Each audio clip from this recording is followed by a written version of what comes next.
स्वागत है आप सभी का सोशल वॉइस हिंदी पर। मैं आपके साथ मुस्तफा चौधरी। देश भर में लोकसभा का आम चुनाव हो रहा है। इसी दौरान उत्तर प्रदेश में भी लोकसभा का चुनाव हो रहा है। उत्तर प्रदेश के पास देश में किसी भी प्रदेश से सबसे ज्यादा सीटें 80 सीटें उत्तर प्रदेश के पास हैं, जो किसी भी राज्य के पास इतनी सीटें नहीं हैं।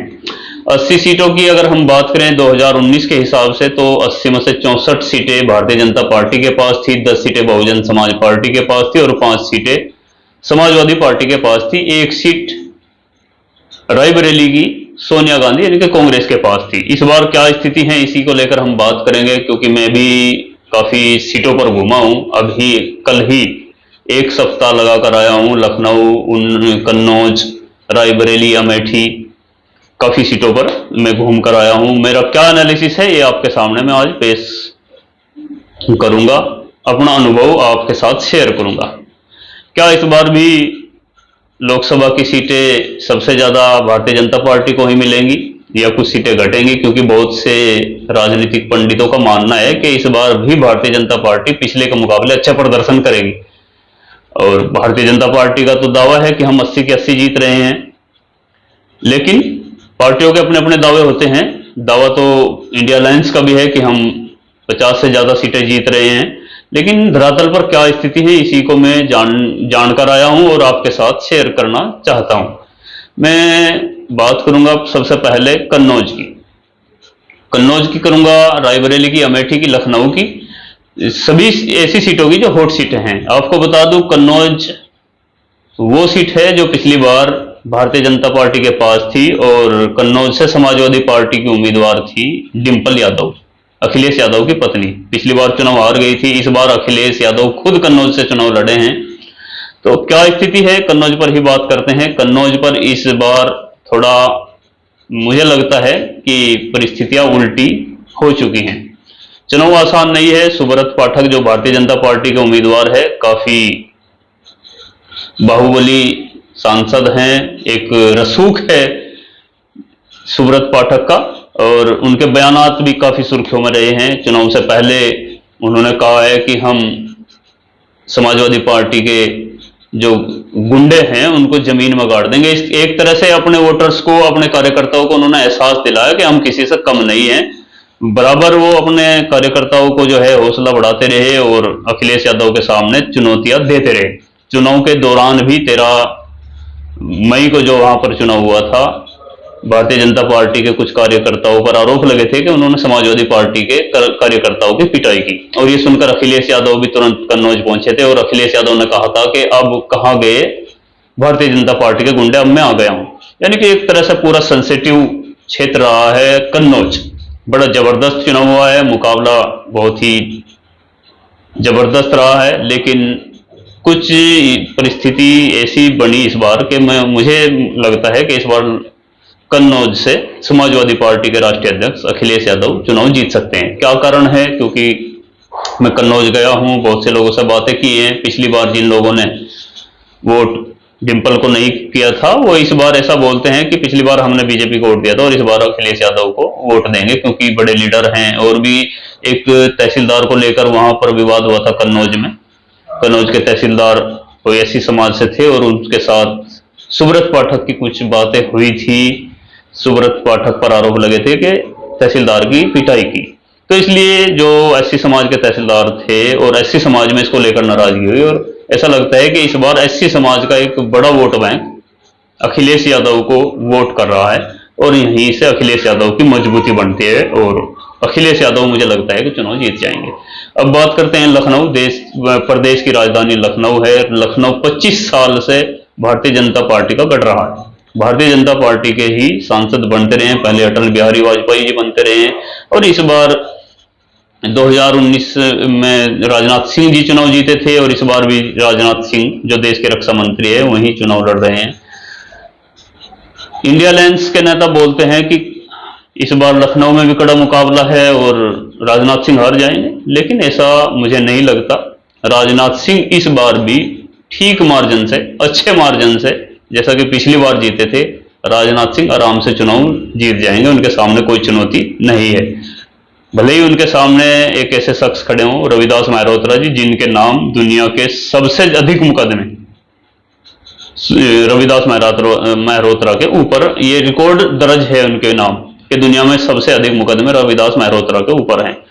लेकिन बावजूद इसके मुझे नहीं लगता रविदास मेहरोत्रा कोई चुनौती राजनाथ सिंह को दे पाएंगे। राजनाथ सिंह आराम से चुनाव जीत जाएंगे। अब चलते हैं रायबरेली। रायबरेली जहां से सोनिया गांधी सांसद है, काफी दिनों से सोनिया गांधी ही वहां से सांसद चुनती रही हैं। एक तरह से रायबरेली गांधी परिवार का गढ़ रहा है। लेकिन इस बार सोनिया गांधी ना लड़ गए, राहुल गांधी रायबरेली से चुनाव लड़ रहे हैं। तो इस बार क्या स्थिति है? पिछली बार सोनिया गांधी 2.25 लाख वोटों से जीती थी। मैं काफी रायबरेली में घूमा हूं। प्रियंका गांधी लगातार जनसभाएं, नुक्कड़ सभाएं कर रही हैं, लोगों से जुड़ रही हैं, काफी जन समर्थन उनको मिल रहा है। वो भाई राहुल गांधी के लिए कैंपेन कर रही थी, मैंने देखा। तो इस बार मुझे लगता है कि सोनिया गांधी जिस मार्जिन से चुनाव जीती थी उससे कहीं अधिक मार्जिन से राहुल गांधी रायबरेली में चुनाव जीत जाएंगे। रायबरेली में अमित शाह ने भी जनसभा की है। अमित शाह बोलकर भी गए हैं कि रायबरेली वालों, यदि आप रायबरेली हमें जिता दो तो वहां समझ लेना कि हम 400 जीत ही जाएंगे। इस तरह की बातें अमित शाह भी वहां पर करके गए। लेकिन मुझे नहीं लगता कि कोई चुनौती राहुल गांधी को रायबरेली के अंदर है, और रायबरेली में बड़ी आसानी से राहुल गांधी चुनाव जीत रहे हैं।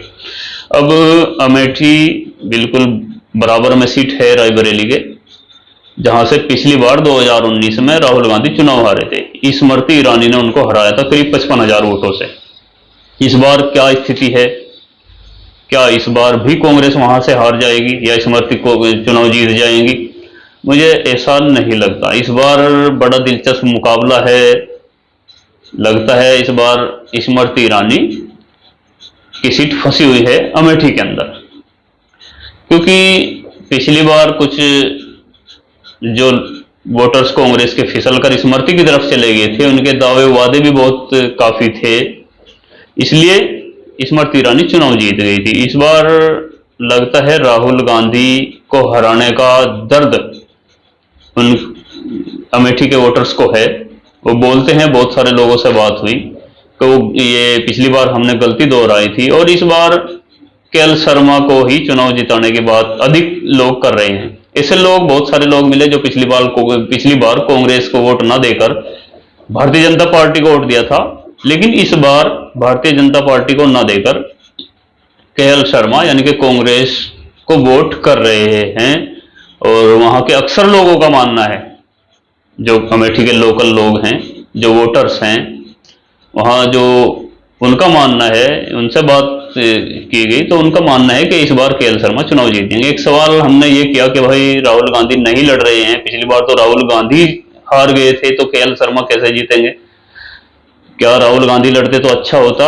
अब केएल शर्मा है तो हार का डर नहीं है। तो करीब करीब सभी लोगों का यही मानना था, यही कहना था कि भाई राहुल गांधी और केएल शर्मा में कोई फर्क नहीं है, क्योंकि केएल शर्मा ही राहुल गांधी के जो कार्यकाल अमेठी से सांसद चुनकर आए थे 2014 में, उससे पहले तो केएल शर्मा ही उनका कामकाज देखते थे, मैनेज करते थे, उनके चुनाव को मैनेज करते थे। और चुनाव के बाद भी जो विकास कार्य अमेठी के अंदर जो निधि लगानी थी, जो भी विकास कार्य करने थे, राहुल एक सांसद के जो भी कार्य होते हैं वो लोकल में रहकर केएल शर्मा ही देखते रहे हैं। केएल शर्मा वहां के लोकल आदमी हैं, 40 वर्षों से अमेठी में ही गांधी परिवार का कार्यभार संभाले हुए हैं। तो इसलिए वहां के लोगों में ये कोई मुद्दा नहीं है कि राहुल गांधी नहीं है, केएल शर्मा है। केएल शर्मा कोई नई चेहरा नहीं है, उन्हीं लोगों के बीच रहने वाले चेहरा हैं। और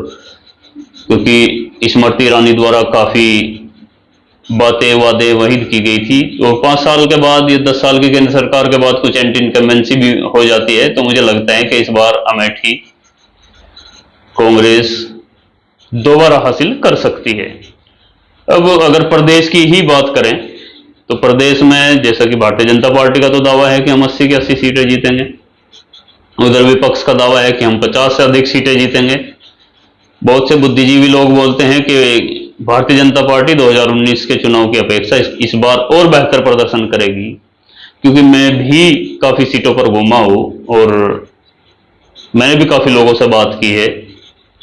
मेरा ऐसा मानना है कि पिछली बार जैसा प्रदर्शन तो भारतीय जनता पार्टी बिल्कुल नहीं करेगी। भले ही कुछ सीटें लूज करे पिछले के मुकाबले, लेकिन करेगी जरूर। मैं आपको बता सकता हूं कैसे लूज करेगी। आप कैराना देख लीजिए। कैराना पिछली बार लाखों की मार्जिन से, करीब 92,000 के मार्जिन से भारतीय जनता पार्टी चुनाव जीती थी प्रदीप चौधरी। लेकिन इस बार कैराना में बहुत से लोगों का मानना है कि कैराना इकरासन चुनाव जीत रही है। काफी मजबूत स्थिति में इकरासन कैराना से है।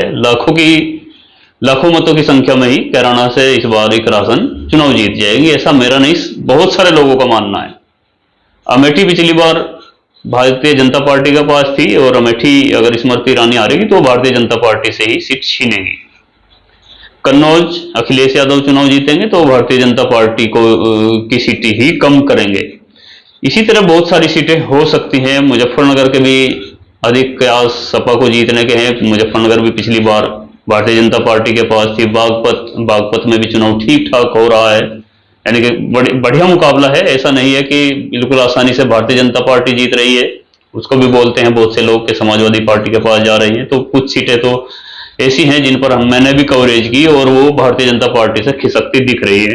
तो मोटा मोटा मैं अगर आपको बताऊं तो मेरा तो मानना है पिछली बार जैसा प्रदर्शन तो भारतीय जनता पार्टी बिल्कुल नहीं करेगी। ये सीटें जो पिछली बार 16 सीटें भारतीय जनता पार्टी हारी थी, मुझे लगता है इस बार ये संख्या डबल हो सकती है, यानी कि 16 दूनी 32, 30, 32 या 35 तक ये संख्या जा सकती है, जो भारतीय जनता पार्टी उत्तर प्रदेश के अंदर जो 80 सीट जीतने का दावा करती हैं। तो इस बार करीब 50 के समथिंग प्लस माइनस 5 सीटें भारतीय जनता पार्टी के पास और 30 प्लस माइनस 5 इंडिया अलायंस के पास रहने की संभावनाएं हैं। और एक दिलचस्प बात यह है, पिछली बार जो 10 सीटें बहुजन समाज पार्टी ने जीती थी सपा के अलायंस के साथ, इस बार किसी सीट पर, जहां तक मैं घूमा हूं, मुझे तो किसी सीट पर बहुजन समाज पार्टी मुकाबले में नहीं देखी।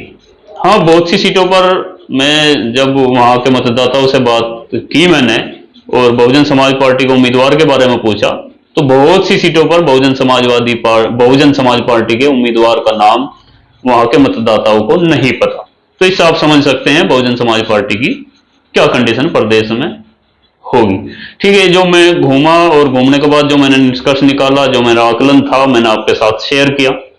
हो सकता है ये सही साबित हो सकता है मेरा आकलन कुछ गलत साबित हो सकता है भारतीय जनता पार्टी 50 से ज्यादा सीटें जीते, 60 से ज्यादा सीटें जीत जाए, या हो सकता है 50 से नीचे भारतीय जनता पार्टी चली जाए। ये मेरा आकलन था। और आप क्या सोचते हैं, आपका क्या आकलन है, कमेंट बॉक्स में बताएं। और प्लीज अगर आपको वीडियो अच्छी लग रही है तो प्लीज शेयर कीजिए और सब्सक्राइब कीजिए। आप